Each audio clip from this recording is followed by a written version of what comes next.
నమస్తే అన్న, అందరికీ నమస్కారం. ప్రస్తుతం మనం చూసుకుంటే అమెరికా యుద్ధం చేస్తూ ఉన్న విషయం అందరికీ తెలిసిందే. దీంతో ఇరాన్తో యుద్ధం వేళ అమెరికా అధ్యక్షుడు డొనాల్డ్ ట్రంప్ కీలక ప్రకటన చేశారనమాట. ప్రస్తుతం మనం చూసుకుంటే కానీ ఇరాన్ యొక్క ఒప్పందం కుదిరినా కుదరకపోయినా మాకు ఎటువంటి సంబంధం లేదని చెప్పేసి, కానీ మేము చేయాల్సిన దాడులు ఏవైతే ఉన్నాయో అవి చేసి తీరతామని చెప్పి తెలపడం జరిగింది. ఫస్ట్ మనం చూసుకుంటే ఇరాన్కు 48 గంటల టైం ఇచ్చాడనమాట. ఆ తర్వాత 5 రోజులు టైం ఇచ్చాడు. ఆ తర్వాత 10 రోజులు టైం ఇచ్చాడు, ఏప్రిల్ 6వ తేదీ వరకు.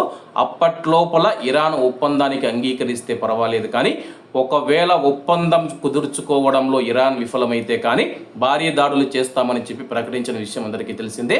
తాజాగా ట్రంప్ ప్రకటన ఏంటంటే కానీ రాబోయే 2-3 వారాలలో అమెరికా ఇరాన్ పైన అత్యంత తీవ్రంగా దాడి చేసి ఆ దేశాన్ని రాతి యుగంలోకి నెట్టివేస్తామని చెప్పి అమెరికా అధ్యక్షుడు డొనాల్డ్ ట్రంప్ విలేకరుల సమావేశంలో తెలిపారు. రాబోయే 2-3 వారాలలో మేము ఇరాన్ పైన అత్యంత తీవ్రమైన దాడులు చేయబోతూ ఉన్నాము. అలాగే యొక్క దాడుల నుంచి ఇరాన్ శాశ్వతంగా కోలుకోలేదని చెప్పేసి, దీంతో ఇరాన్ నాశనం అయిపోతూ ఉంది. యుద్ధంలో కష్టమైన భాగాన్ని మేము పూర్తి చేశాము. 33 రోజుల అమెరికా సైనిక చర్యల తర్వాత ఇరాన్ ఇకపైన ప్రపంచ దేశాలకు ముప్పు కాదని చెప్పేసి, ఇరాన్ కోలుకోవాలంటే 20 నుంచి 25 సంవత్సరాల సమయం పడుతుందని చెప్పేసి హార్ముజ్ జలసంధి అమెరికాకు అవసరం లేదని ప్రకటనను పునరుద్ఘాటించారన్నమాట.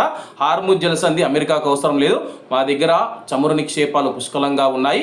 అలాగే హార్ముజ్ జలసంధి అవసరమైన దేశాలు ఇరాన్తో పోరాడి హార్ముజ్ జలసంధిని ఓపెన్ చేయించాలని చెప్పి తెలపడం జరిగింది. అలాగే చమురు పొందే దేశాలు ధైర్యం చూపి పోరాటం చూపి హార్ముజ్ జలసంధిని స్వాధీనం చేసుకోవాలని చెప్పి, అదే సమయంలో తమ యొక్క మిత్ర దేశాలైన కువైట్ మరియు గల్ఫ్ దేశాలకు హాని జరగడాన్ని అమెరికా అనుమతించబోదని చెప్పేసి సంచలన ప్రకటన చేశారు. కాబట్టి అందరూ బాగుండాలి, ఎందులో మనం ఉండాలి. అందరికీ నమస్తే అన్న, జై హింద్.